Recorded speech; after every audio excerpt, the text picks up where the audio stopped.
As I sit here in my underwater base with the blue, I'm pensive. I'm thinking. I'm thinking. I've made quite a lot of music, and I have a discography playlist on my SoundCloud that's quite full of songs. And I'm thinking that there are probably some songs that you haven't heard, and probably some songs in there that I haven't heard for a long time. And I'm thinking, why don't we, in the most friendly to art way possible, rank my tracks? As that all art should be ranked. All art should be subject to intense criticism with no prior study of context. I firmly believe this, and this is why I'm going to do a run through of my discography from start to finish, from earliest to latest, and I'm going to use a tier list to rank it. That is what is going to happen right now. Let's go. So, technically, this track was a collaboration, I should say, Code Unite, a collaboration with my good friend Diatic and my good friend Ozumata and myself. Originally, this track was a track under an old alias that Rhinelex kindly updated, and they even updated the artwork, which I really respect, with my new logo at the time, and my name. So originally it was under an old name. You will never find out what that old name is unless you know Ball. If you know Ball, you'll probably already know. This song sounds a bit like this. Obviously, this playlist will be linked. It's available public on my SoundCloud. You can go and listen for yourself and rank for yourself. So let's have a quick listen to how part of this sounds.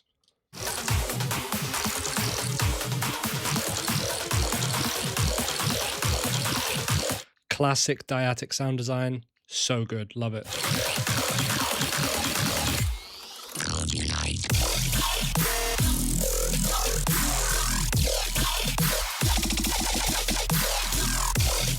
Pretty cool. I mean, for like 2016 or whatever, on top. Not bad. I think Code Unite deserves a proud. I'm proud to have been part of it. It was my first foray into releasing with what has turned out to be a really well-established label in the scene, at least. I'm proud. I'm proud to have worked with my friends. I'm proud to have got an end result that sounds cool. I have to admit, Diatic carried, Ozumata carried. I didn't do a whole lot. I tried my best, but they knew way more than me at the time. It's just how it works. I'm going to kind of do this as objectively as possible, but maybe I'll move stuff around. Maybe I'll do kind of like a tweak as I go through. I don't want this video to be the longest thing ever, but sit down, get a snack. Okay, so the next song, already without clicking this is one of my first double single that announced the Marrow project that I rebranded to Marrow and I started, and the rest is history. In about, I think it was 2019, May 2019, I think. This tune, Notch, is a tune that obviously about 200 people have heard. Not many people have heard it. This is one of my favorite songs I've ever made, and I think it's incredibly underrated. Let's have a listen.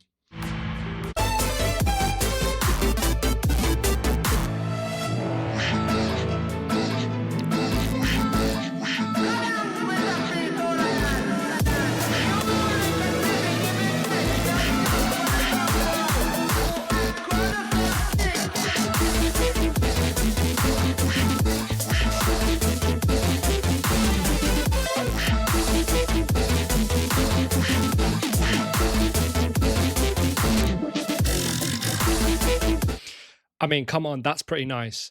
I was living in Bristol at the time. I was really inspired by that like older kind of UK dubstep sound. I think that song is so good, even to this day. I made this about 7 years ago, like about 7 years ago. And I think, to be honest, that is a severely underrated tune. I'm still proud of that tune to this day. I'm beyond proud. That was a tune that maybe launched me mentally. It made me think like, "Oh, I can do something a bit interesting here. I can figure out something interesting here." And this was a sound that at the time wasn't particularly common. It wasn't something that a lot of people were doing, I don't think.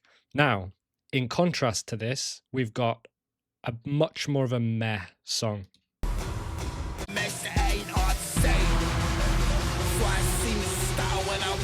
It does have Mag Mag on it, which is pretty cool, especially at the time.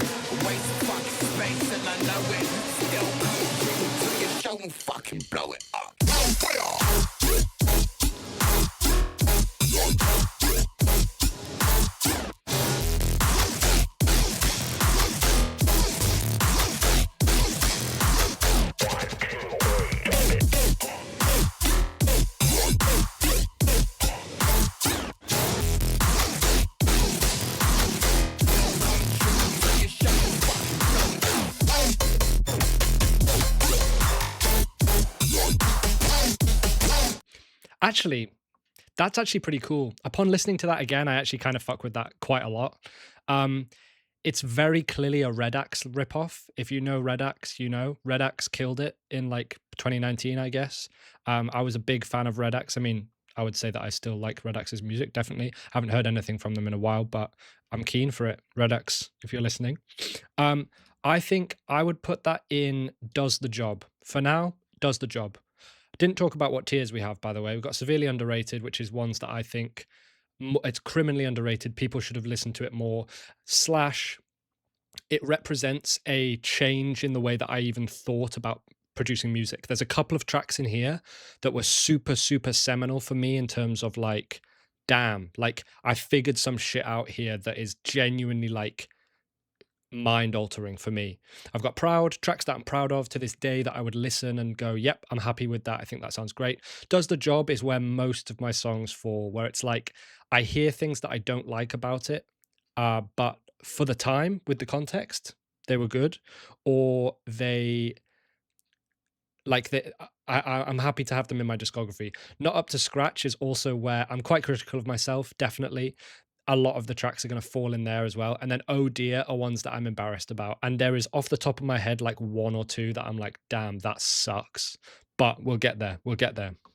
Next, Futile. Now, Drop It Network was where I have a lot of other releases with Drop It Network. Not a lot. I've got a couple of other releases with Drop It Network under my old alias. So if you're incredibly good at sleuthing, you might be able to figure it out. Drop It Network's a really interesting one because for all intents and purposes, it's not necessarily a thought of place in terms of where artists come from. I imagine most people watching this video probably haven't even heard of Drop It Network. Drop It Network has had artists like Viperactive, who is now, blown up to the moon. I remember releasing one of my tunes, the tune before a Viperactive song, if that helps you narrow down what my old alias is. I'm trying to think, who else was on Drop It Network? Zenith, one of my favorite producers of all time. Diatic and Ozumata have been on Drop It Network. People like Rebound. There's some old tracks that have some really cool old school or more old school kind of dubstep artists on. I was lucky enough to be on it a couple of times. I mean, looking at the streams, based on the streams that I have around the time, I think you can draw your own conclusions, but after Aperture, I didn't work with Drop It Network again. Let's just say that. But let's hear the tune. Let's see what we've got.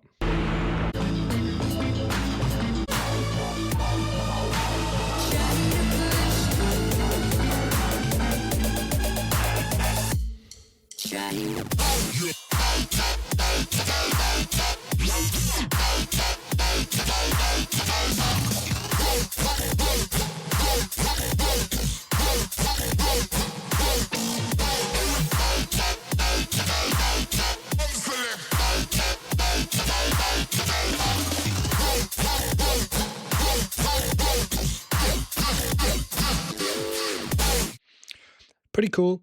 It's pretty like Bridimy, like stompy. From what I remember, I think this track was inspired by Overdrive by Nasco and D-Trace. But obviously this was the era where there was a lot of company, there was a lot of woolly going on, a lot of bridimy stomp clap stuff. So it was kind of in that in that vein. I would put Futile as a I would put it as a does the job track.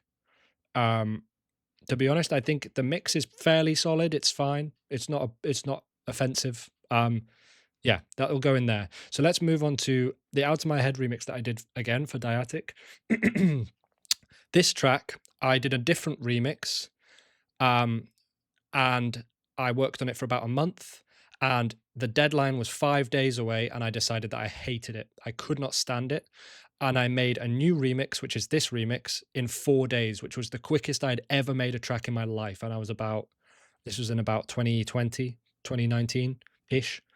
Um, I think this track is really cool. I think I did a great job, especially considering how little time I'd given myself for it.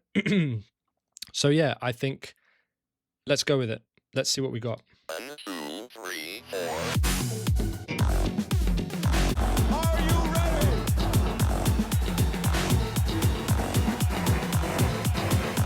Longest build up ever.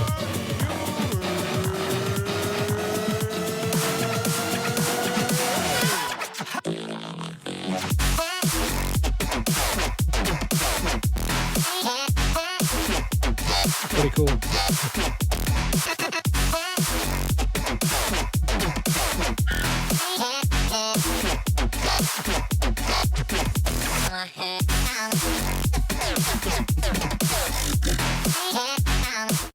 Pretty cool. I mean, it's got that kind of like mid-tempo, glitch hoppy kind of feel to it. I think it sounds pretty smooth and pretty clean. And given the context, I'm going to put that in proud. I'm proud of that track because I this was at a time where my opening double single, Notch and Stutter had not done well. I was feeling deflated. It was a tough time. I mean, I have a lot of those times, to be honest, where it feels like no one gives a shit about the music that I'm making. So for me, this was an important release because I needed it to go through. Because at the time and still now, Diatic is like someone I really look up to and was a good friend, but was nice enough to be, I saw him as this like mentor because, and I still do in a way, but um, he had far more followers than me. He got far much more motion and had much more interest. And the fact that he was willing to work with someone like me was really special to me. Still is. But that's why I needed to make this song. So the fact that I pulled it together in 4 days, I'm really proud of myself for that, to be honest, regardless of how the song sounds. Next, Hang Up. Let's go. This one is a very obvious lax ripoff, even to the cover art. I mean, ripoff is unfair to say, maybe inspired by, but it's just, this is like the Twitch intro by Lax.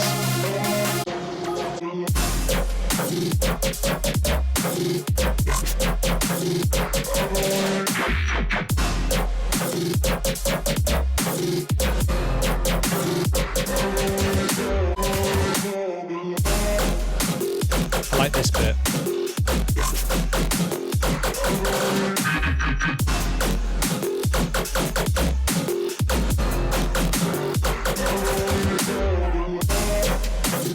Cool. It sounds cool. It definitely does its job. I actually have to say, let's play the second drop as well. Pretty cool.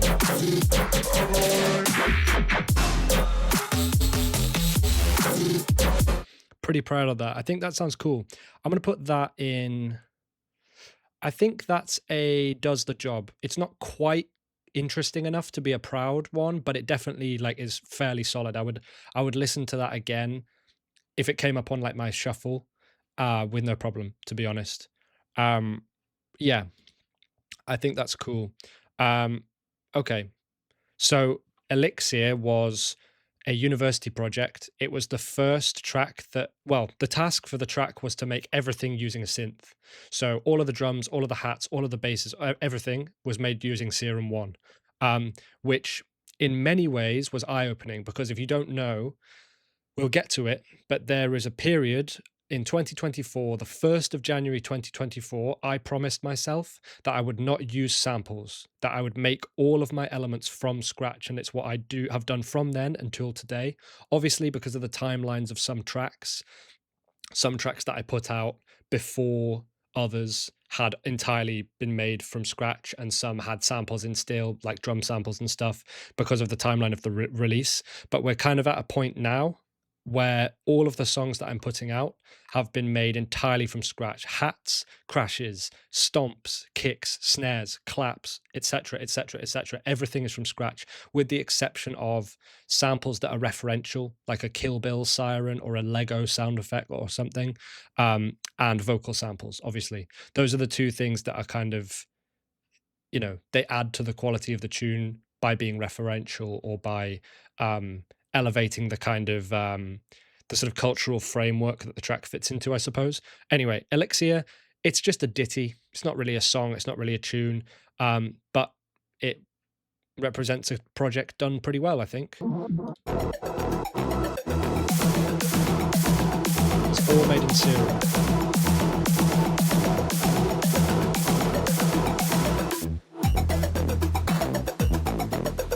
Pretty cool.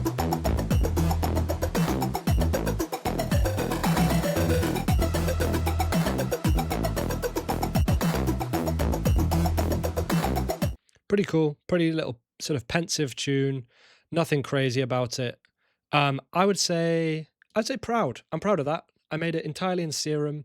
This was at a time where I didn't know what was possible. Like I didn't know that people made their own drums. Um, so to be able to do that for a project and to pull it off, I'm proud of myself, to be honest. Let's move on. Next one, Aperture.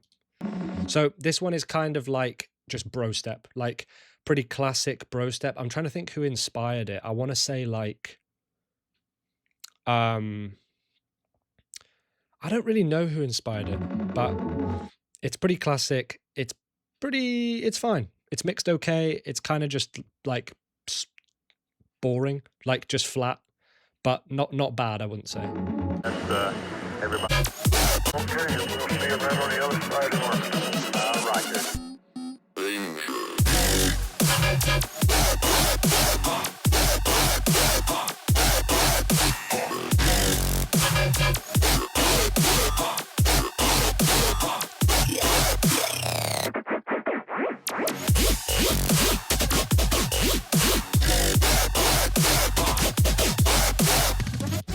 Yeah, pretty standard. Generic is the word I was looking for. I would say it does the job. Does the job. It's fine. It works. Nightmares. Now, this one was one where I was trying to think a bit more creatively. This one represented me realizing how generic songs like Aperture and Futile were. And I was trying to move away from being inspired by other artists in a more direct sense. Like I was trying to move away and try and create stuff that sounded unique. So this was kind of the first track in my discography that represents that, I would say. I will say that I don't think it's a very well mixed song.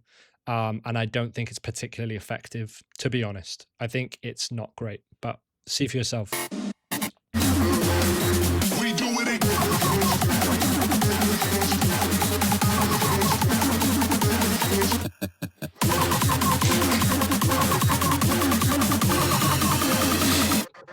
We do it again.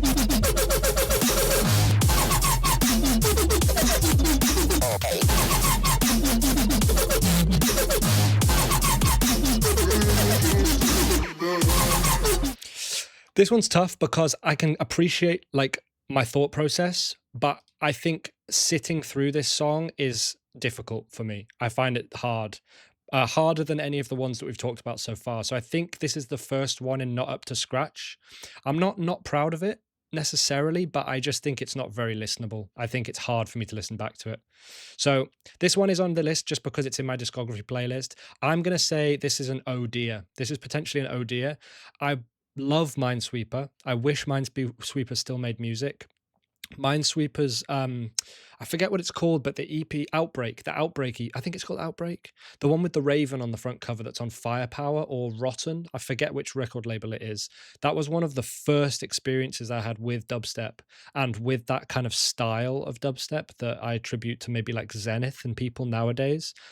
Also, it was so inspiring to me because he was as young as me. He was my age and he was like, I'm insane. He just figured it out. And I had no idea how he did it. So I made this track because it's like I want to pay homage to that. However, my version of homage at this time was basically just like new drums and sub. That was basically it. It was very minimal effort, and that doesn't represent my mindset. So I don't really know why I put it out. I think I was just desperate for a song to put out. Who knows? It sounds like this.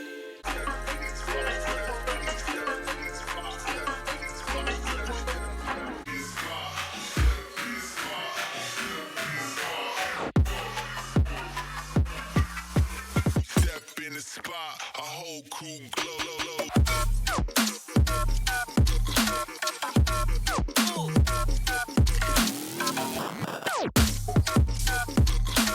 I mean, it's swaggy as fuck, but only because Minesweeper is swaggy as fuck. Like, the actual track is not much different from the original. I want to put that in Oh Dear, just because I know it was minimal effort, and minimal effort will never fly. I will never be a minimal effort person. So that just doesn't fly.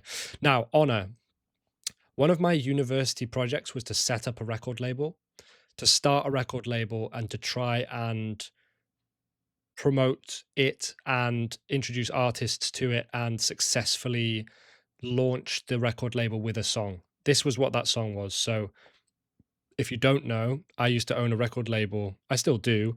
It's still my like distributing record label on all my self releases. But Immortality Audio is the label that I went with. It's the name that I went with, and I kind of like it still. I think it works. It's fine. So I made it in collaboration with my brother, who did the artwork stuff, or helped me with the artwork stuff at the time. Because at the time, as you can tell from some of these cover arts, I was trying, but I wasn't very good at the art yet. I wanted to be really good, but I wasn't that good. So Honor is kind of a tough listen, but again, it's in that mindset of like, I'm trying to think differently and creatively. And I know that this track was inspired by Basic. I think it was inspired by, I forget what that song's called. There's a song on one of the early audio compilations called like Gear Grinder or something. I forgot what it's called. It was inspired by that song, but I don't love this song. Intro's quite cool though.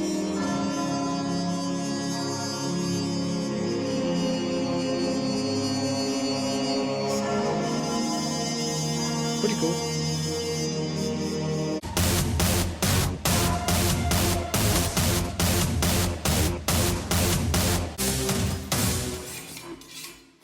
I'll grind you into dust.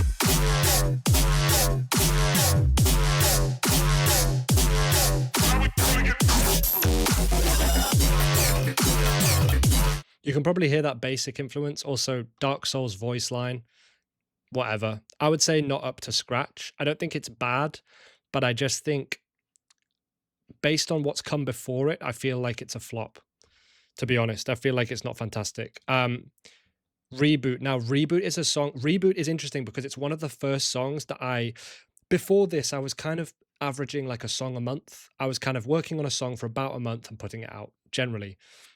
Reboot was the first song for me that took a long time. It took about 3 months, which for me was really long time at the time, but it took a long time relatively. So that kind of represented the idea that it twigged something in my brain where it's like, you can make a better song if you just spend more time on it, which I know sounds so fucking stupid and obvious, but at the time I was like, oh my God, if I just like do multiple versions or rework stuff as I go along, even though the song's been composed, I can get a better song. So this was an example of that. It's also an example of me playing guitar. I think it's the first song. Maybe there's some little bits of guitar here and there, but I'm a guitarist. If you didn't know, I've been playing guitar for 20 years-ish, thereabouts, a long time. This is the first track that had my guitar on it in a sort of strong, present way, like a proud way, which I think is cool too. So here we go.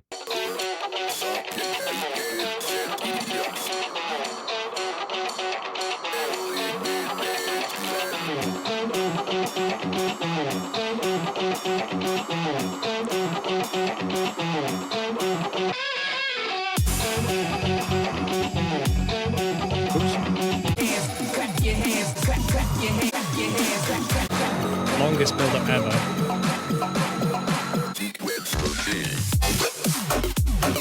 Pretty cool.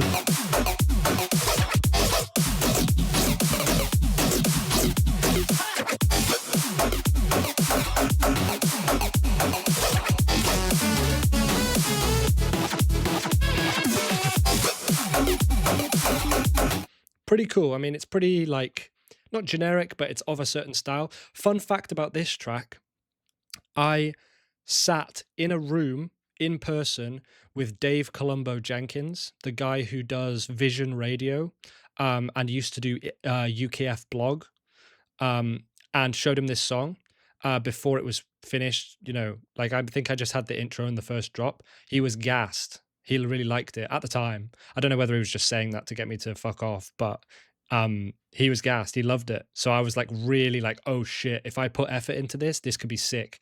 And then I tried sending him it afterwards and he was busy. So, you know, oh well.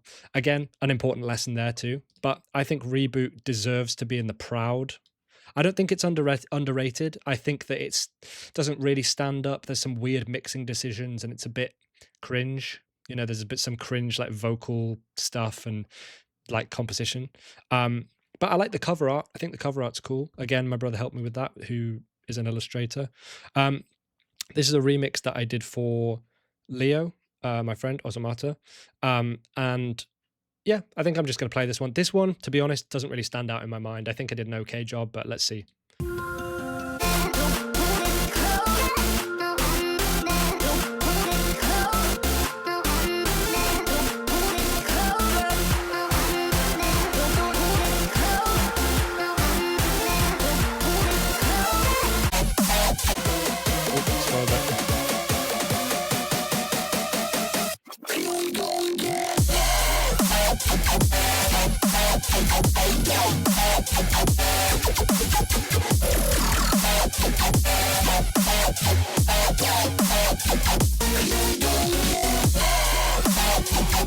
Now this one kind of, it represents me thinking a bit more aggressively with compression and distortion and saturation. So I think it's cool for that. I think the actual song itself is kind of just boring and it's not very cohesive.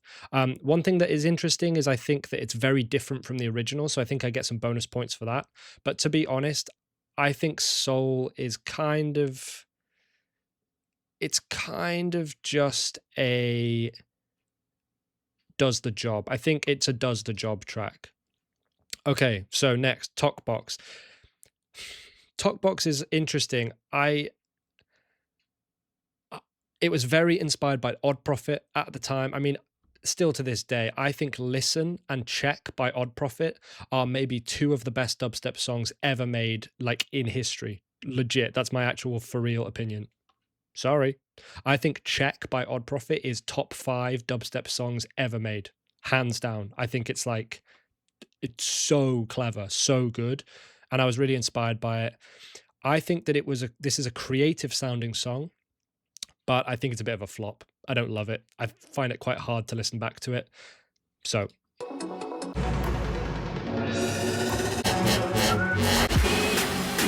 You can tell from the vocals, they're also out of key.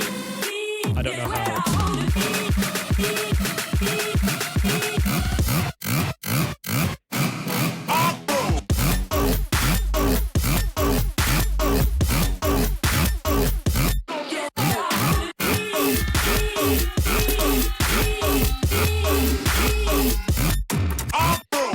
I was also super inspired by Dr. Ozzy, who, again, GOAT, actual GOAT. You can probably hear both of those influences, to be honest. So I think Talkbox is a not up to scratch. I think, to be honest, it was a cool opportunity. I'm grateful for the opportunity that I got. This was on the first ever Broken Vault compilation, alongside some really cool artists, but I think it's just fine. I think it's a bit of a flop. Speaking of flops, welcome. This is Preach. This is another track that I put out on Immortality Audio.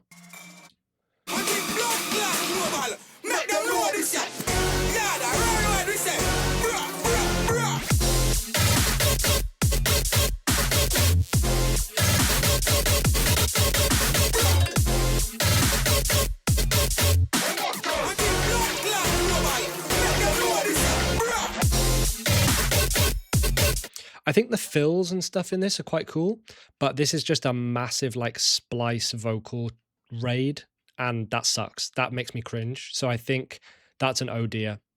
Um, I think the ideas are kind of decent. I was trying to combine something. If you listen to the whole track, I was trying to combine like tear outy kind of like heavy sound design with some color bassy sound design. I think I was inspired by Tongues of Fire by Ace Aura based on what the color bassy bit sounds like, but listen for yourself and see what you think.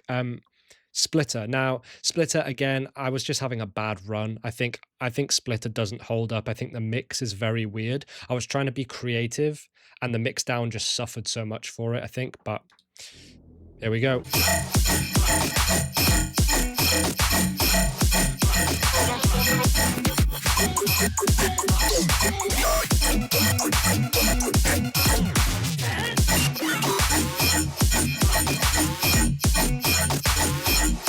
You get the idea. It's kind of rhythmy. It's obviously very inspired by Automate. Automate is again one of my all-time goats. Like honestly, I think Tormento is again, it's a top 5 dubstep songs of all time situation, maybe top 10. The same with Check, maybe top 10. But like, damn, what a song! And it inspired Splitter. I think Splitter is cool. I think the theming is cool. And I think the VIP, which I'll skip over. You can listen to VIP yourself. It's kind of the same. It's just got some different drums and some different flows, basically. I think the VIP is an improvement on Splitter, but I think as a whole, they are kind of on a does the job. They scrape as an average a does the job, I would say. In just the Splitter track by itself, it's not up to scratch, I would say. But the VIP kind of drags it up to there, I would say. That's my opinion. Excuse me. Waffle. Now, Waffle, I was kind of in this like weird, wonky, like rhythmy kind of thing. Prior to my album, which was a bit more like dubsteppy. I was a lot more trying to like figure out something that people weren't doing yet and trying to figure out something that was unique and kind of carve out a niche, and I was trying a bit too hard at it. I do like Waffle, however. I think Waffle is cool.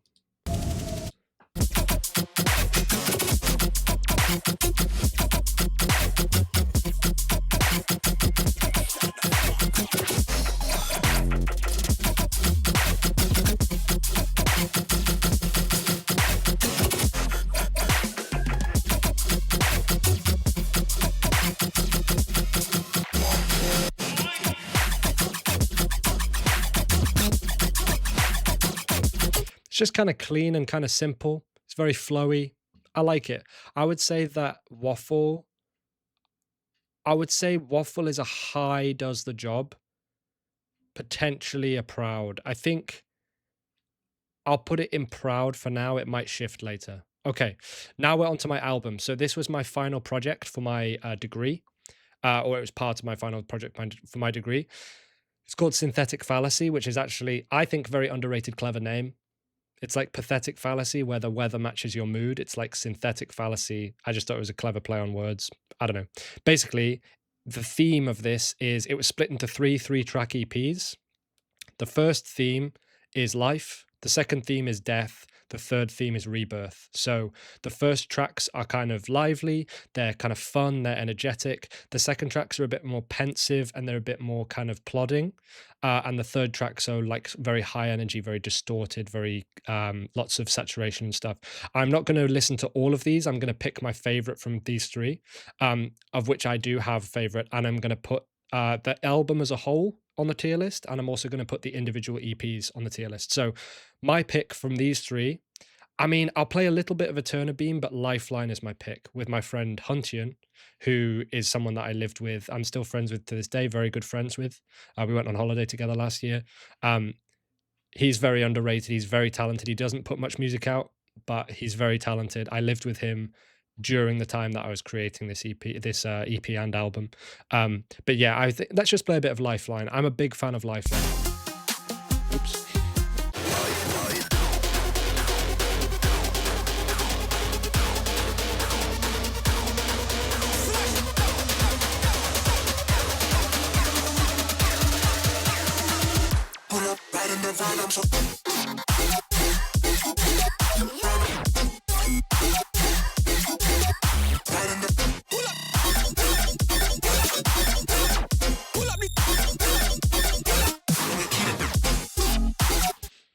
pretty fucking cool. It reminds me of Control Freak a little bit, which is again one of my favorite producers ever.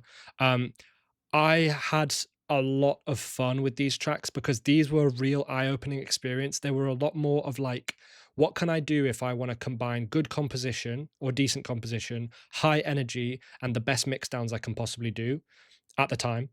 That first EP was a strong start for me. I would say I'm proud of this first EP, definitely. Now, this second EP, these three tracks, especially these two, and to be honest, especially Pyman, I think these are some of my most underrated tracks. I think you could release these tracks right now today, and if you're, the correct person, you could get thousands and thousands of listens on these. I truly think so. My pick, Optic Sync, is one that I throw in quite a lot. It's very simple, it's very bouncy, it's very sort of rhythmy. Optic Sync I also made in 4 days. It's a competitor for the quickest track that I've ever made. Pyman took a month, normal amount of time. At this time, I was still cranking out tracks in a month, which is not something that I can do these days. But I have multiple tracks on the boil at once to compensate these days. But tracks take more than a month for me these days, especially because I'm working on my EP at the same time, which I mention all the time. Pyman is my pick. I think Pyman is maybe my most underrated track in my entire discography.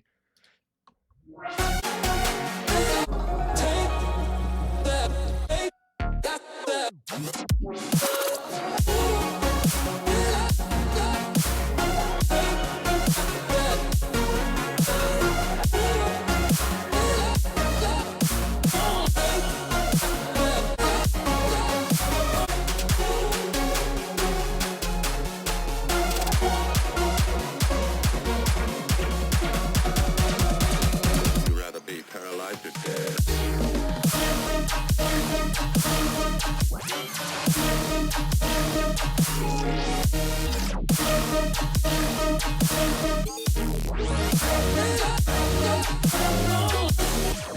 Dude, I love that song. The progression, the sound design, the mixing. I really like the mixing.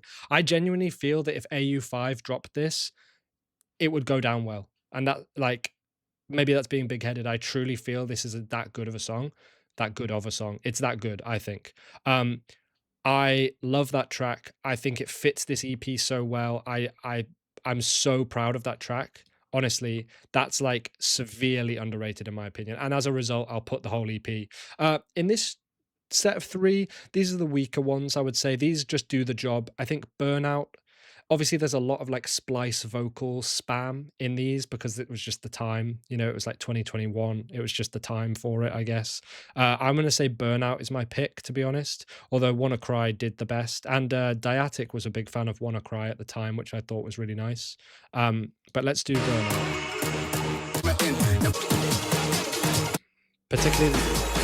Particularly the second half of the second drop here, I'm very proud of.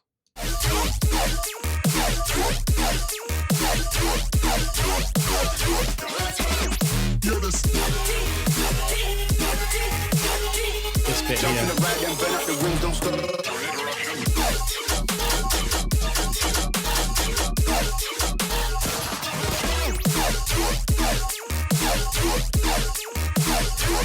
Jump in the ride and burn out the rims, don't stop.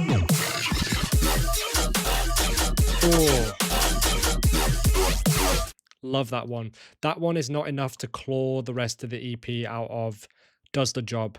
So I think that puts the entire album at average. I'm averaging a proud on the entire album, I would say. That's very Tracy, I would say, that second half of Burnout. Now, this is where we move on to a big slump. There was a slump here. Deceit and Heartbreak are a slump, especially Deceit. Deceit is one of my worst tracks in my discography, I think.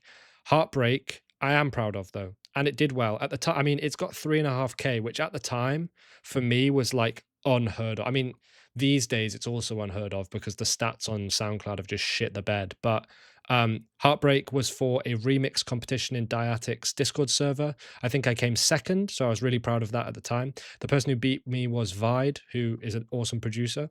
Go and check out Vide if you haven't already. But yeah, it's just sort of a sort of composition first kind of approach. Not much cool sound design, just nicely composed, I would say.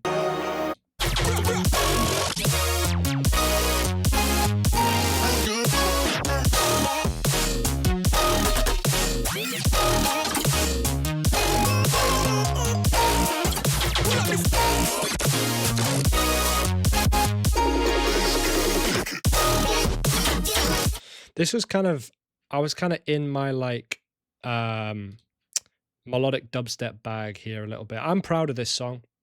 I think it got a lot of listens at the time, so I can't say it's severely underrated, but I'm proud of it. And then we move on to, unfortunately, Deceit. I'm only going to play a little bit of this because this song makes me cringe so much. It's so badly mixed. It's such a terrible attempt at like dark kind of like tear out. I'm not a big fan of it, honestly.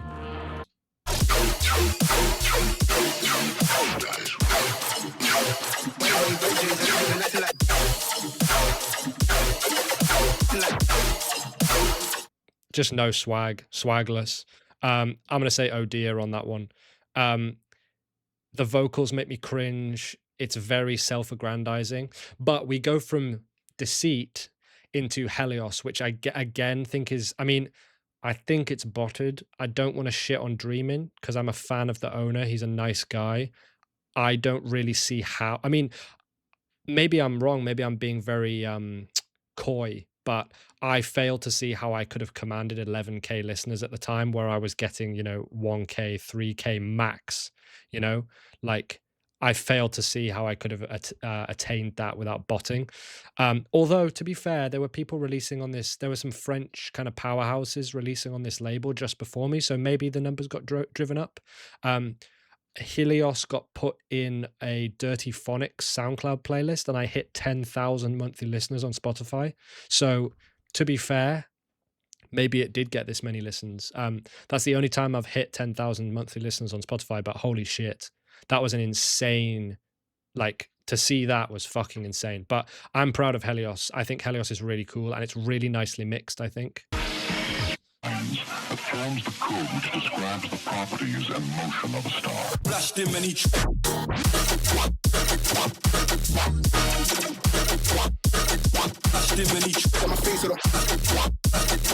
I'm going to put proud because there is quite a lot of splice vocal spam still.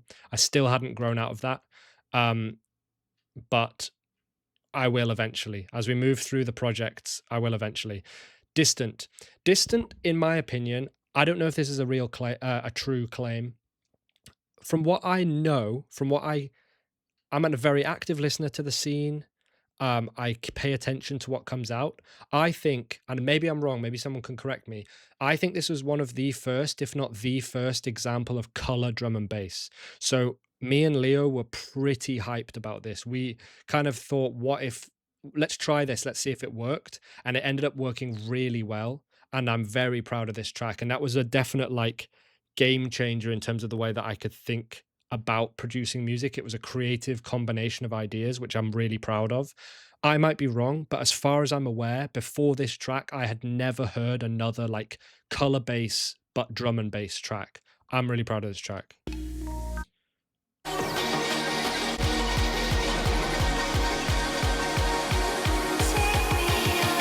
Severely underrated.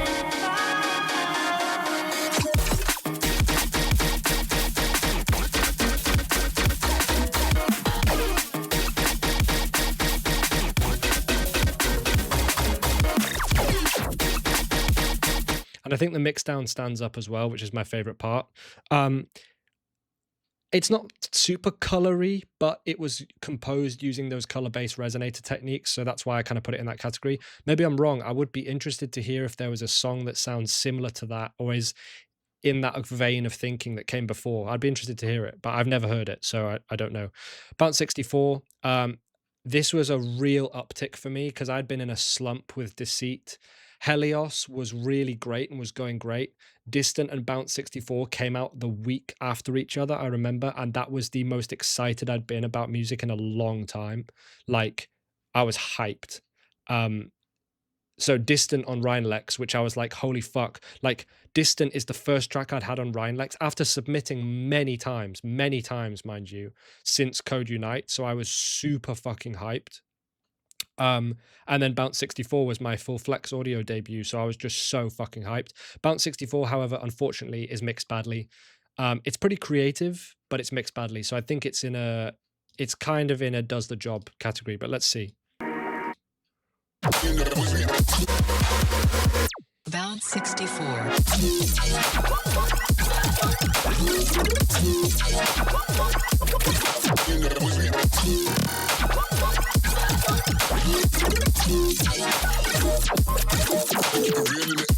The splice vocals just, oh, they're so cringe now. They really are so cringe. I feel sorry for that guy that did all those vocals because I can never listen. I can't listen to it. I can't.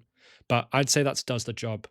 Now, Lament is still, I think, one of my best mixed down tracks. Potentially, no, that's not true. It's well mixed down. It was a really cool combination of mine and Josh's ideas.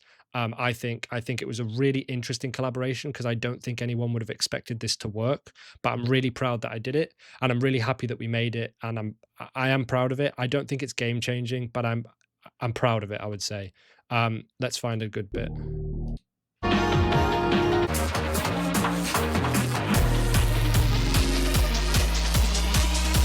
was out on the main all night, should have rain with some fiends on that ferry. But I fucked up.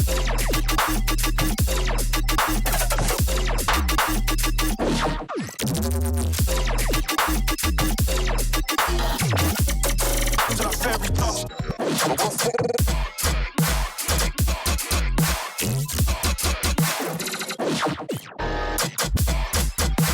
But this was kind of redemption for me because it, especially this next bit, I'll play this next bit too.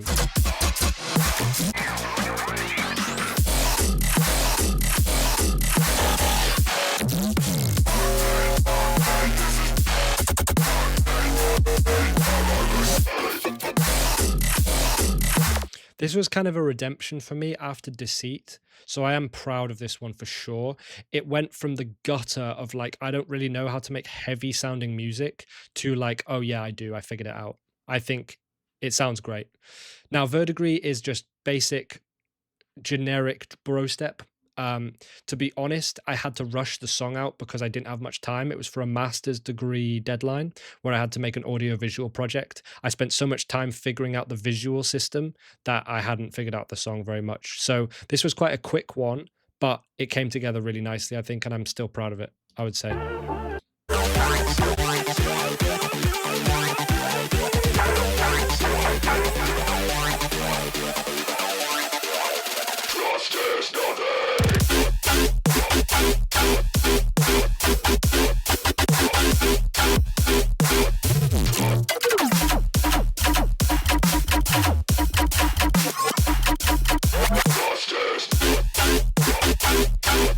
Pretty cool, pretty generic, but nice and crunchy. I like it.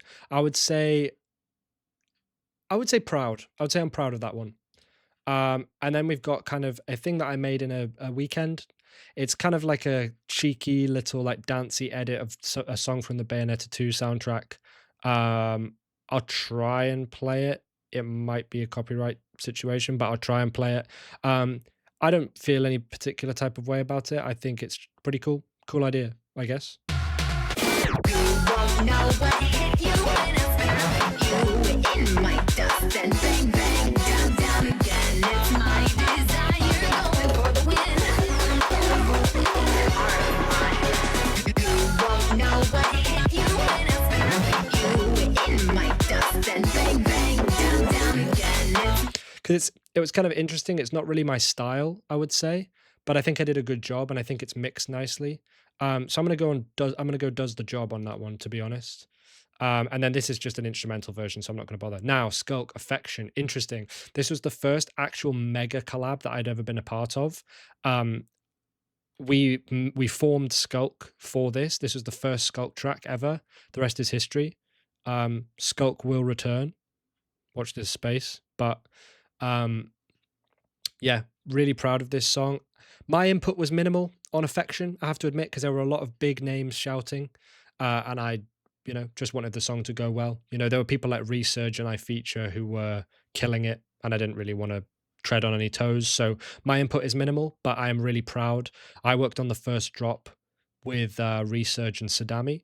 I'm really proud of how this turned out. I think obviously you can tell it was made in 24 hours. It's not our best work in terms of the way that we work together, but we were just figuring it out. So yeah.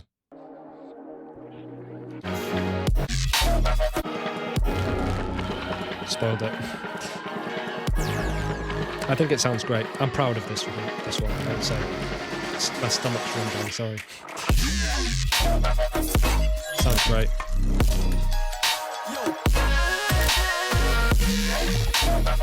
Sedami is, I'm not even joking. If you've not heard Sedami, Sedami, he is the best sound designer on the planet. And I mean that. It is not even close. The way that he conceptualizes how to use sounds in context is unmatched. And I mean that. I truly, truly mean that. I've listened to a lot of electronic music. I've been around listening to electronic music for a while. I've never heard anyone as good as Sedami. He is the best. And I mean that truly. Anyway, next, Akimbo. Really proud of Akimbo. It's super clean. I used a technique when I was mastering it, where I did high and low clipping, where there were clippers on the master that were banded out. So my low end got different clipping ratio to my high end, and it worked on this song really well. I think it brought it all together, and I'm really proud of this track, to be honest. I wouldn't say it's I actually would say it's underrated. It's only got 3,000 listens. I feel like if Subtronics or not Subtronics, if I'm trying to think who would drop a song like this. Like Oppidan, MPH, maybe? No, it's a bit too dubsteppy, but I feel like if they dropped it, it would do numbers, and it just didn't get numbers. But I'm really proud of this song. This is going in my severely underrated category. Pull back 2 Mac 10s, though it's a Big Mac 20.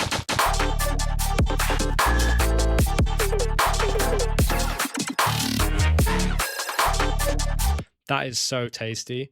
I remember I used to have to when I wanted to work on music, which is all the time, but I was going home to visit my family who live at the other end of the country.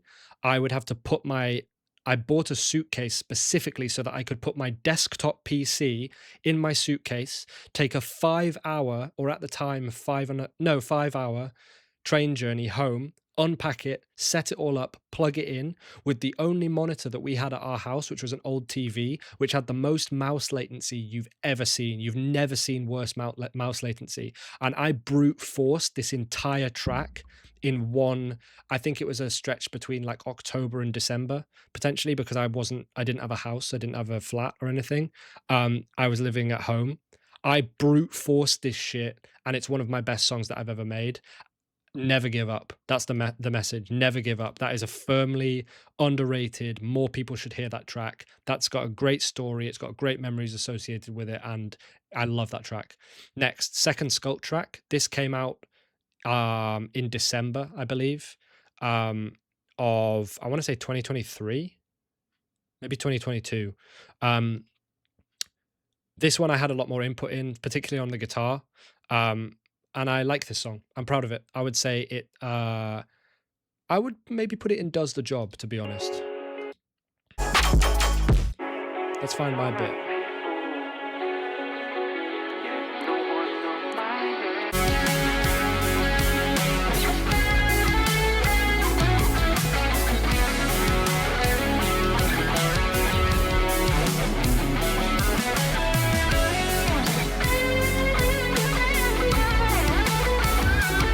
Nice little harmonic.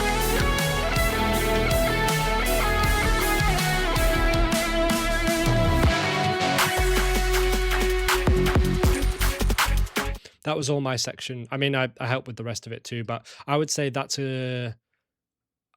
I'm proud of the solo I did on that, so I'm going to put it in proud. Heavyweight with my good friend Kimari. Big fan of Kimari. You should check Kimari out. I think it's pronounced Khmer, but for some reason, I've known him for so long, and I've always pronounced it Kimari, and he's never corrected me, so I don't know. But big fan of this track. This was another track that was made in that period when I didn't have anywhere to live, and I was unemployed, and I was living at my parents' house for like 3 months, and just blasted through it. We just sat on VC, we did it. It was so fucking fun. Honestly, it was so fun, and I think we made a sick track. I made we all kind of made all of it, but I'm spearheaded the second drop, and I started the kind of feeling of the third drop. So I'm really proud of this. I feel like I made a big impact on this song. I think it's great.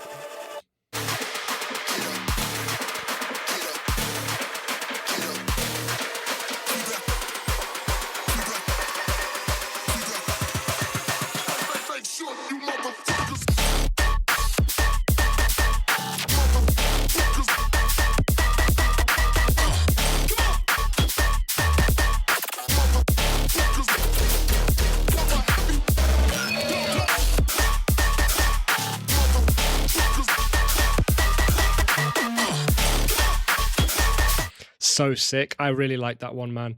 I wouldn't say it's underrated. I'm just proud of it. I think it did well. It's got 6K. Like, I'm happy with that. Cyberspace. I would say cyberspace is overrated. Now, that's maybe a hot take. Lots of people quote cyberspace as being one of their favorite songs from me. I don't like the mix down at all. I think the idea is cool ish. Let's just say that my next EP is a huge improvement on this first EP. Let's just say that. We'll leave it there. But I'm going to pick. We'll listen to Cyberspace a little bit. We'll listen to Dread because I put their individual artworks in here. But then I'll rate the EP as a whole as well. I won't subject you to these tracks. But let's do Cyberspace. So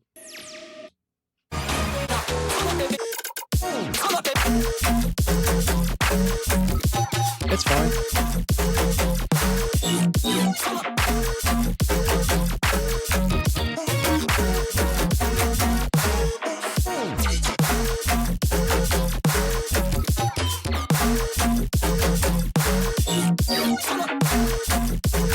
I think it's cool. I definitely think it's cool. I wouldn't say it's underrated. I would say that I'm prouder of it than I don't know. I feel like it does the job, and I think that Dread I'm quite proud of. The second drop of Dread I think is super nice. Do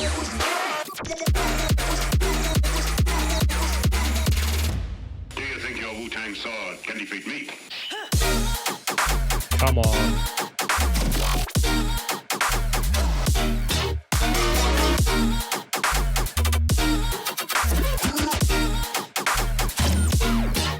Again, this was in an era where I was doing a lot of like unnecessary vocal spam, and I'm not into that.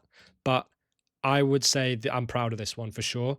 And I think as a whole, I'm proud of the EP. I think there's some really underrated tracks on here. I think Mainframe is underrated, and I think Death Wish is underrated, to be honest.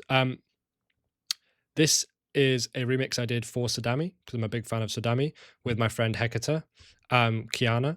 And yeah, not much to be said. It flowed really nicely. There's a missing remix on here. I did another remix with Hecate that's on the Dub Rebellion of an Eli Derp track. We took it down because Eli Derp was doing some questionable things at the time, and we weren't a fan of that. So we took it down. But this was our second attempt at working together on a remix. I think it turned out great. I would say it does the job. I'm proud of the second drop, particularly. I think our styles blended together in an interesting way.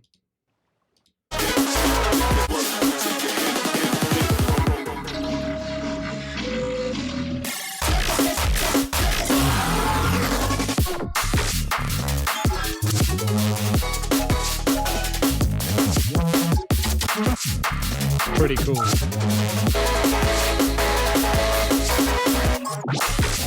Yes.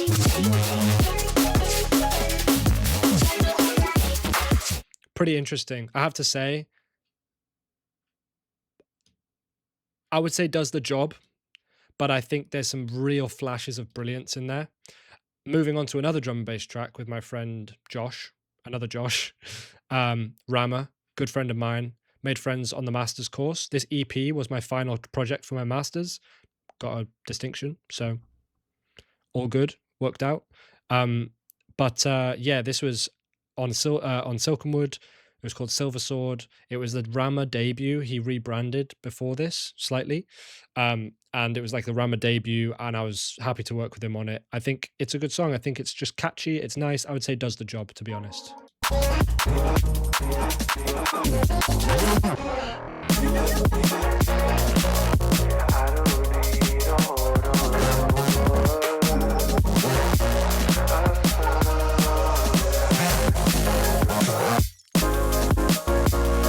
I think the mix is nice. We're reaching a point as well where I'm gradually getting bored of using splice samples for everything.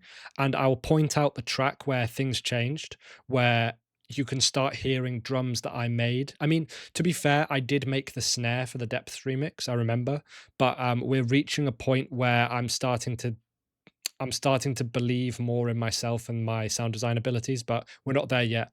So Silver Sword, I am proud of it, but I think overall as a track, it just does the job. I think it does the job track. Bug Step. Now, Hudson Shimmer is now called Cell Soul, and Cell Soul is my brother. the person who was doing the art for a lot of my releases in the past, for Immortality Audio stuff, and for BVR for a long time. When I was manager of BVR, Broken Vault Records, he was doing the art for that for a while, and he's also interested in electronic music. So we made a track that combined sort of our interests, a sort of more housey, garagey kind of sound. I don't know why I said garage. I don't say that. Garagey sounding track. I love this track. I think this is an incredibly underrated track. I mean, maybe it just means a lot because I made it with my brother, but I love this track. It's so nice, I think.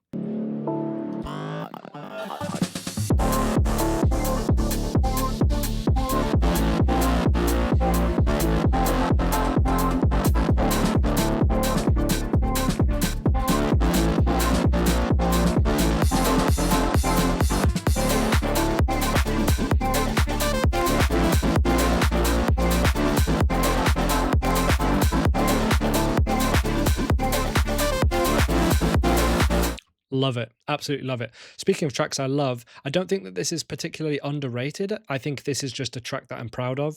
This is a track that I made with my good friend Kino, James. And it's such a perfect amalgamation of what we wanted it to be that I think it's, I don't know, I think I maybe let the side down a little bit with my parts, but I think the heaviness of the guitar work and stuff is just so good. I'll play a little bit of the intro and I'll play the drop that I'm most proud of.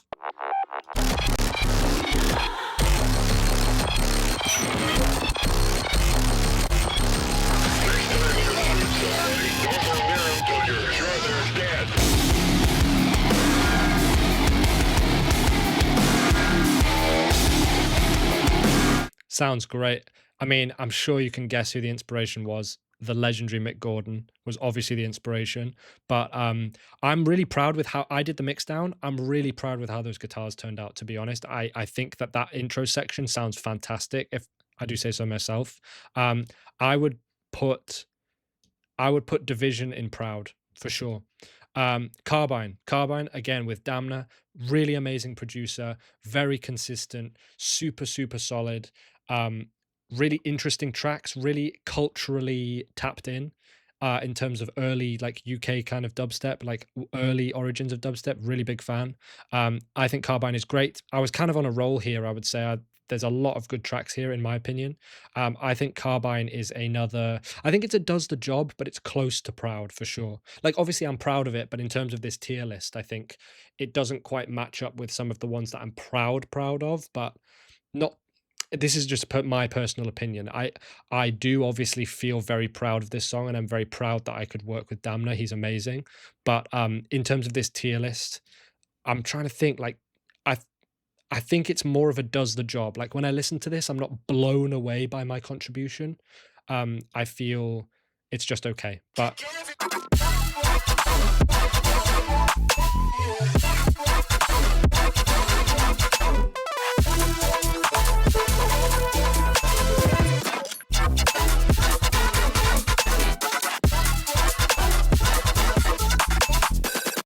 also, Damner fucking killed the mix down. One of the nicest mix downs I've ever heard. It's so nice. He's so good at mixing. It's incredible. Incredible. Okay, Dwelle. Now, Dwelle, again, another track with Ozumata, my good friend that I've been friends with for a long time, as I'm sure you can tell by this point.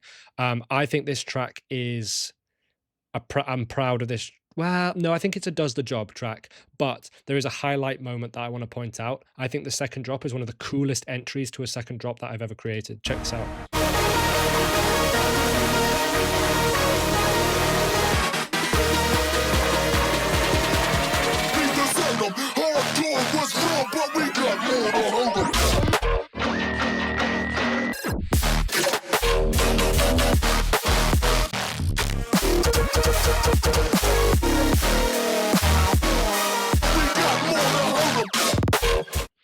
Love that. Big fan of that.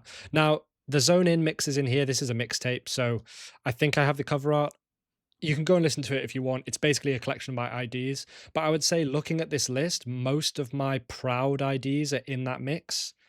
So I guess it kind of has to go in proud. There's also some edits that I made that I am still to this day really proud of. There's a Backstreet Boys edit that I made that I'm really proud of. There's a Cascada edit that I made. There's a Stylo G edit that I made. Good stuff in there. Vanta Black, Lost Delta, another one of my good friends. There was a group chat in 2017 that was me, Diatic, Ozumata, and Lost Delta, or at the time Kasori. Um, we four of us, these are the oldest friends in music production that I have. I'm still friends with all of them to this day, and I don't see myself ever not being friends with these guys. We don't have that group chat anymore. We kind of split apart from that group chat, but that group chat survived so long. So many collab ideas were started, so many discussions were had, so much mentoring and advice, invaluable. And I'm amazed that it took us this long to finish a track, but Vanta Black is a really cool track and a really special track. I think Vanta Black is underrated. I think that if any drum and bass artist that's significant dropped this track, it would be mind blowing. It would be crazy. I'm not saying the track is mind blowing. That would be very big headed of me. But I mean, if Camo and Crooked dropped Vanta Black, it would do bits. It would do numbers. But epic intro. I think severely underrated.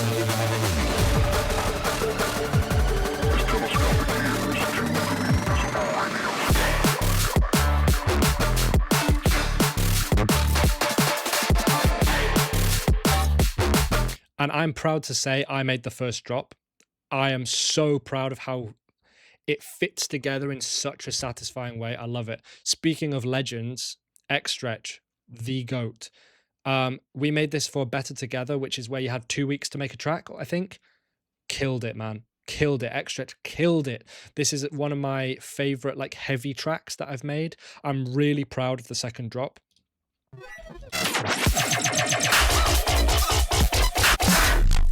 Check this out. There's it. Here we go, here we go. I guess like the fourth drop.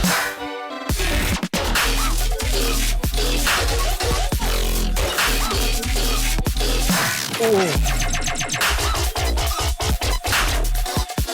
The entire like second and third drop, or like the third and fourth drop, was my section. So proud of it. So proud of it. I wouldn't say it's underrated. I'm proud. I think it did numbers. Considering we made it in 2 weeks, it's got 5K. I'm happy with it. You know, maybe that's, you know, not being very ambitious, but now, Deject Disc was interesting. That was one of the first tracks where it was a fully like, okay, I want this track to be perfect regardless of how long it takes. I want to make all the artwork.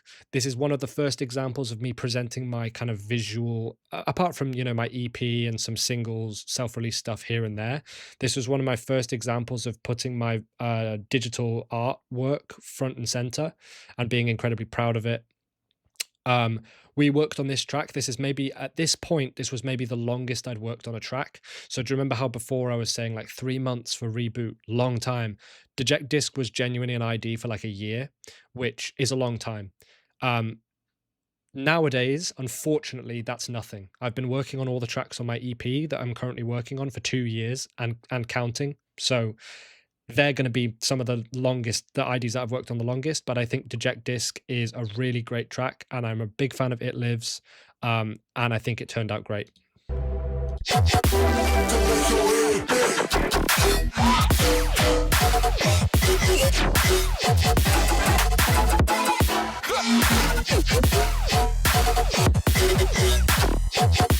To make your head big. I think it's great. I think it sounds fantastic. Now, Walls Talk, really proud of it because it represents being featured on Interval. I've wanted to be featured on Interval Audio for so long before this point. And when Troy picked it up, I was so happy. It was amazing, to be honest. I didn't think that they would ever be interested in any of my music because I felt like it did not fit the demographic at all. But he took a chance on it, and I think it went down well. I think people enjoyed it. Originally, it was the song was actually a demo from a friend who's the vocalist on this track, who very kindly sort of gave it to me and said, I don't know how to finish this track. You can finish this track. And I asked Hudson Shimmer, my brother, Cell Soul, who is now Cell Soul, I should say, to help me. And we worked on it together, and it ended up kind of techno-y. It's kind of a mixture between his kind of stuff, my kind of stuff. It's got some like ISO kind of trap stuff in the middle. It's a really cool fusion, I think. And I would say that I would say I'm proud of it. I would say I'm proud of it for sure. I mean, obviously I am, but I'm just thinking in terms of the tier list, like where it fits in. Yeah. This drop.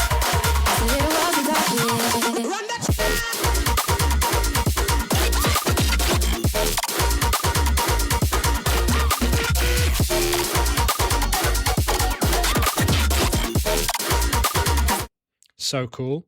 I'm putting that in proud. It means a lot. The fact that it was with my brother, the fact that it's on interval, the fact that I was trusted with the vocals and the idea in general, the entire sort of idea, the vocal line, everything came from my friend. So, yeah, awesome. Really, really proud. Speaking of proud, we got onto Form All Nighter, which is again something I've been listening to all nighters since the fifth one.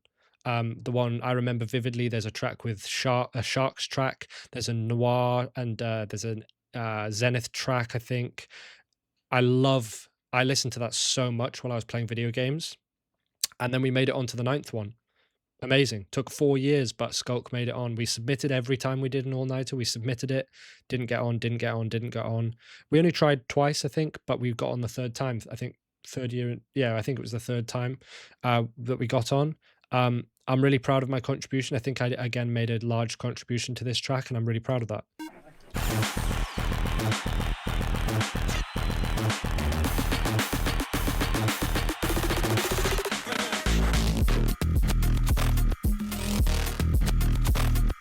So nasty.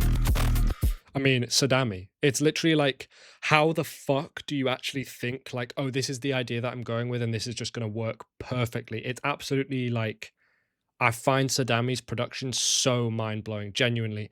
If you have not heard of Sadami, if you have not listened to Sadami, check Sadami out now. Stains, I've been friends with Stains for a long time. We finally made a track together. We finished it. This, by the way, was when I was moving into the era of spending a long time on tracks. You know, we're talking like 6 months plus at least on all of these tracks, except for obviously Disco 24, because that was made in 24 hours. So yeah, I was spending a lot of time on tracks. Choke, I think, you know, obviously second time on an interval, the shine is slightly taken off. It's not quite the same, but I think it's so special to be on with such a talented artist as Stains. Stains is incredible. I think in terms of this tier list, I'm putting this in does the job, but not because I'm not proud of it. I'm incredibly proud of it. I just think that my contribution to this track was not that not as significant as Stains' contribution. I think Stains really did a great job with this. I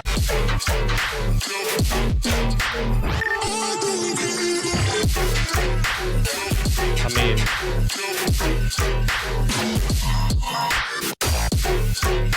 Stains mixdowns are so fucking cool. I love them. People hate on them. I've seen reaction videos where people are like, where's the high end? Oh, I don't like this. I don't like it. I think it's like the heaviest, most satisfying shit in the world. I love it. Love it, love it, love it, love it. So yeah, I'm putting it in does the job. Obviously, for tier list purposes, I have to categorize it. In my mind, I'm super proud of this track, obviously. I just think that it doesn't quite have the same specialness as some of these tracks, or at least like the same like mindset altering power. Now, Gordisk again is a mix. Gordisk is an entirely ID mix, though, I think. So nothing in Gordisk had been heard before that point. I would say that Gordisk, I don't think it's underrated. Again, because it's a mix, I'm not going to play it, but feel free to go and listen. Please do. This playlist is public, so you can go and listen to it. I think that Gordisk is, I'm proud of it because it represents a, you know, visually striking, it's got a lot of good ideas in there and ideas that I continue to work on to this day. You know, it's got all my EP tracks in there in an early stage of production. I'm proud of it. I think it's great. I think it's a good benchmark for it's the first Gore disc. It lets me know, okay, I cannot drop below this Gore disc. The next one has to be better. And that's inspiring to me. Ripple, Cyclops Recordings, Subtronics record label. I cannot quite believe that I'd made it to here at this point. Naya is a great friend of mine. It's been a friend of mine for a while. Big fan of Naya's music. Ripple was a really interesting combination of our styles. It was something that was kind of unfamiliar to both of us. And I'm really proud of the fact that I created the first drop, you know, the sort of the initial what you hear first. I think is so special to have not just an opportunity to be on Cyclops and sort of a co-sign from Subtronics, who's one of the biggest fucking dubstep artists ever. But yeah, I think it's an amazing opportunity with an amazing producer. I think Ripple deserves to go in proud just because of the opportunity that it represents, I think.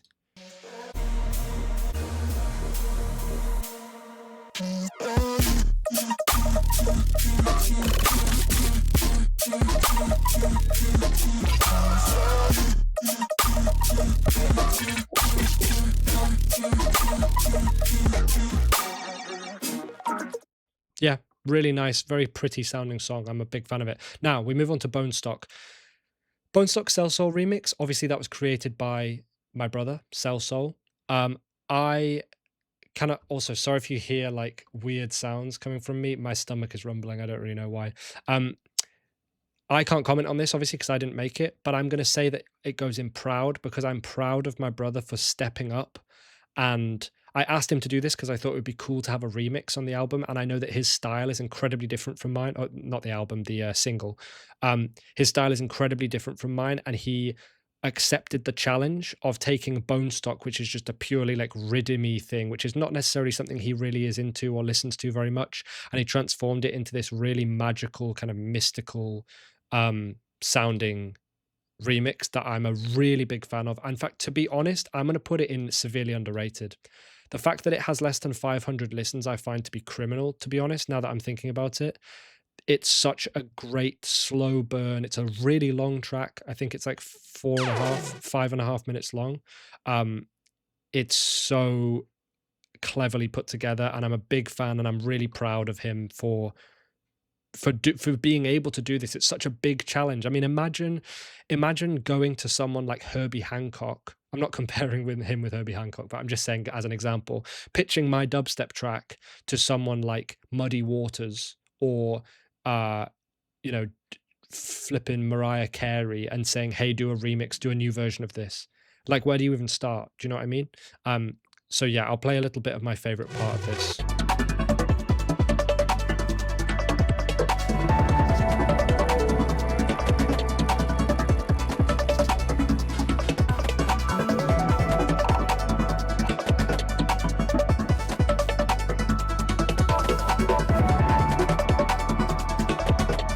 It's so fantastic. I love it. Now, we move on to Bone Stock. Now, the fact that Bone Stock has less than 2K, we're moving into a little bit of biased territory here. You may have noticed that since Ripple, my streams, my stomach is going mental. My streams have fallen off a cliff astronomically. Now, I don't know why. I think SoundCloud has changed their algorithm. I don't know why. I get a fraction of the streams I used to get, but obviously I'm learning and improving every day. I don't really know. I don't think it's a reflection of how good my music is. And I'm obviously mentally strong against that. It is very disheartening. It's very tough to look at, but streams don't matter at the end of the day. Excuse me. The cough of lies. No, I'm joking. Streams don't matter, but it's unfortunate. It's disheartening to look at, but we're entering biased territory because I feel that there are a couple of these that are severely underrated. Bone Stock is severely underrated to me. Astaroth heard this song one time and wanted to play it out, and I trust Astaroth's judgment.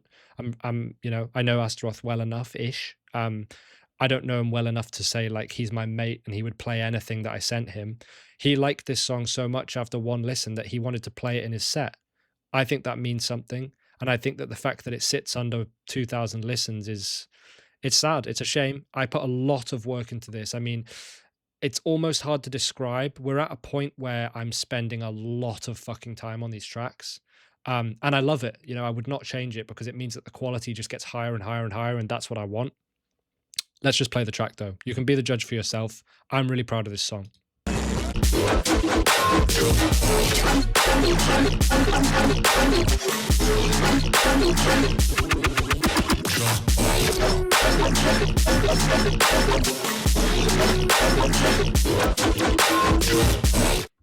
This is kind of a redemption for Splitter. I think it's a similar kind of sound now that I think about it. I'm going to put this in severely underrated, to be honest. But it's a redemption for me. It means a lot. Splitter was a flop, in my opinion, and in the opinion of the listeners. Bone Stock doesn't have much better stats than Splitter, and Splitter was made about 4 years ago, which is sad, but I think it deserves more attention. Bone Stock VIP is basically just a re-energized version of Bone Stock. It's a slightly different style. I think that it's a does the job. I like it, but I think that Bone Stock deserved more attention than the VIP did, although the second drop I'm pretty proud of. Oops, and I've just opened mini meters somehow.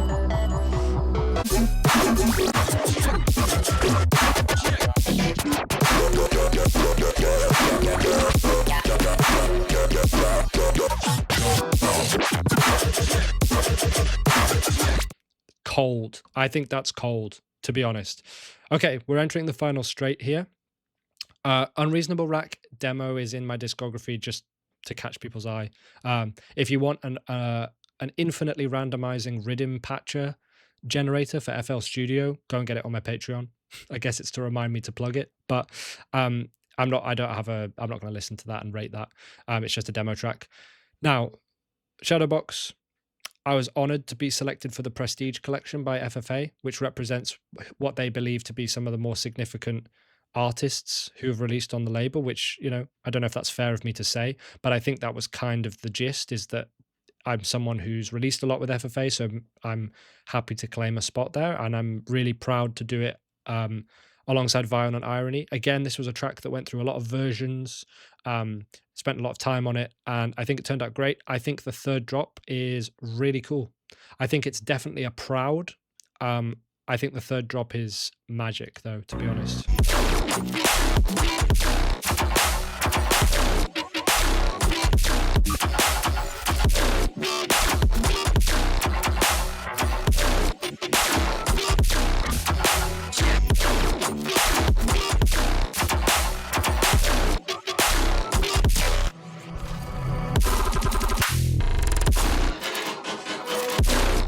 Sick.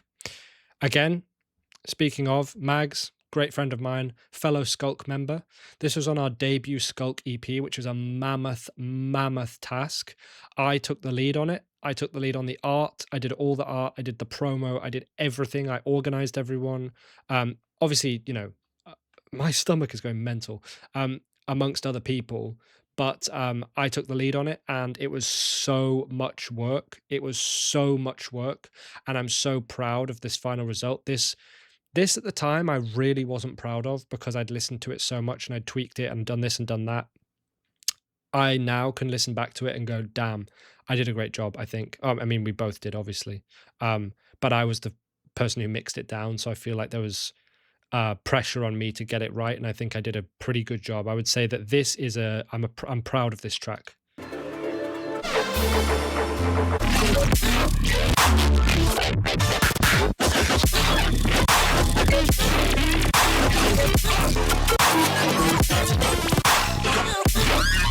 It's just perfectly, deliciously like crazy and like unpredictable and wacky. Excuse me. Which was kind of the vision for this. I really wanted it to be super like grimy and evil and like unpredictable. I mean, the prompt for this was, I was imagining The Thing, the John Carpenter film, The Thing. I was imagining what that creature would sound like and look like in audio form. And that's why it's called Vermin. I was just imagining this like grotesque, like body horror, cosmic horror monster. And I think that came across. Stage dive. I was invited by Dr. Ozzy to release on his label, which at the time my mind was blown. Excuse me. Dr. Ozzy is one of my favorite producers of all time. Um, Obviously, I showed Talkbox, which is directly influenced by him and Odd Prophet. And then, some short years later, 4 years later or something ridiculous, I'm being invited by him to join his label with a single. And I think Stage Dive is great. Stage Dive is the first song that I made on stream and then released. That's not true. I actually started Bone Stock on stream. So that's not true. I just lied. But it's a special one because of that. I think that it's doing fairly well. I mean, all things considered, it's doing okay in terms of stats and sort of the rating, I suppose. People seem to like it, and I like it too. I would say it's a does the job track. I think I'm happy with it and I'm satisfied. I'm proud that I was offered the opportunity. Obviously, I'm buzzing, but for me, it doesn't necessarily stand out super much. That's not how you say that. It doesn't stand out very much. Excuse me. Oh my gosh. Right. Let's play a little bit though.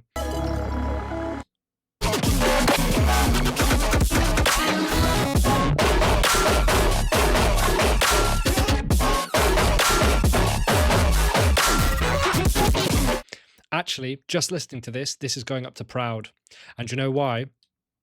This is the first song in my entire discography where I made everything from scratch. The drums, the sub, the basses, the hat, everything, with maybe the exception of like 5 elements total. Excuse me. Oh my gosh. I made everything in this track. That is something very much to be proud of. There was a huge slump here mentally, because I chose in 2024, which is around here, I think was the start of 2024. I think this was the end of 2023. This is the start of 2024, I'm pretty sure, where I decide, you can see my output has slowed down massively. Obviously, I started an EP on the 1st of January 2024 as well, but I decided to start creating all of my elements from scratch, and I've never looked back since then. And this track represents my first stamp of I did it. I made an entire track with that methodology, and this is what we're going to sound like going forward. And it's so exciting to me that there's only 2 tracks that have come out since then. It shows how much further and how much more there is to come. I love that. I think that's great. We're nearly there. Ribcage is not a song that I like the mix down of. I have to be honest. I think the idea is good. I think the mix down is not good. This is the second tune that I made with Josh Rama. There's going to be plenty more to come, I'm sure. We made a music video for this. It's the first time I've been involved in an actual music video shoot with a videographer, with talent, with an actress, and with ourselves. I mean, I feel very awkward in it. I don't think I'm very good on camera. It's not my role. It's not what I thrive in. It's something that Josh is very good at. It's not something that I'm very good at, but I'm really proud that we did it. It's such a memorable and fun experience. We spent the night in, around the Barbican, late night in London, in the cold, filming a music video for a song that we made, and it went down well. People enjoyed it. People are keen on the music video. They like it. I would say as a song, it does the job. To me, it doesn't stand out as a great song. I think I butchered the mix down. But again, this was another song where I made all the elements, so you can't be too mad at it. I do like the second drop though.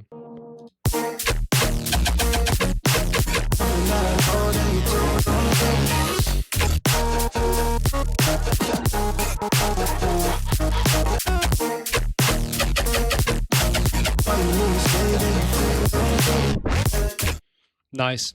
I was kind of Fox Stevenson inspired. I hope that comes through, because he's fantastic. And here we are. We arrive at the end. Orc, the most recent track to date. Interestingly, Orc goes in not up to scratch to me. The more I listen to it, the more I realize it was rushed. It was a track that took me a very long time to make. I started it on a live stream. I finished it in December, within the month of December, because there was an opportunity that I was trying to prepare it for.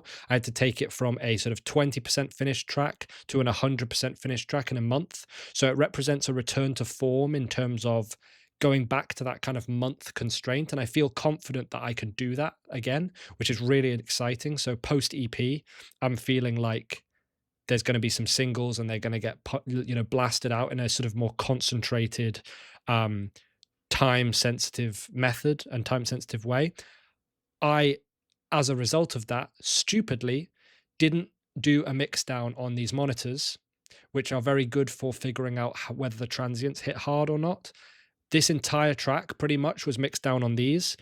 Great headphones. You cannot tell how strong the transients are hitting in these headphones. You just can't, or at least I can't. You need something that has some bass and some physical response from your body to tell how hard stuff is hitting. And as a result, I think the transients in this track are not strong enough. They're weak. I think the idea is fantastic. I think the mixdown is poor, and I think that's why it deserves to go and not up to scratch. As far as how high my standards are now, and at this point in my, the start of my career, stuff can't be allowed to be sloppy, and I think this is a bit sloppy. But let's play my favorite part, which is probably the second drop. So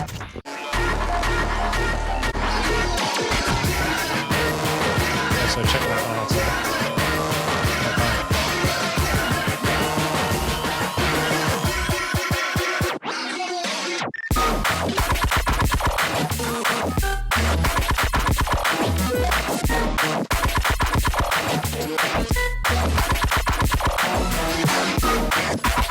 There's a multitude of problems with this mix. I would do it very differently now. It is what it is. Some tracks are a learning experience, and I think that Orc was a learning experience. I worked really hard on the art, and I am proud of the fact that we're at a point where everything in my tracks is made from scratch by me. My artwork is all from scratch by me. It's pretty high level looking now. I think it's getting more and more polished every time I create one, which I think is really exciting. The teaser content, everything is me. Everything that you hear is me. And I think Orc, one thing that does represent is that mentality of it's high level on a lot of regards. It's not perfect by any means. I don't like how the track sounds, if I'm being super harsh with myself, in terms of mixdown, but I think that it's an interesting way to end this tier list, but it's exciting because what comes after a dip? What comes after a dip? Ask yourself that. I will not stay in a dip for long. I refuse. I cannot be in a dip for long. So what comes after a dip? Thank you for watching this really long video. I hope it was interesting. I hope it was cool to hear some stories about these tracks that I've made.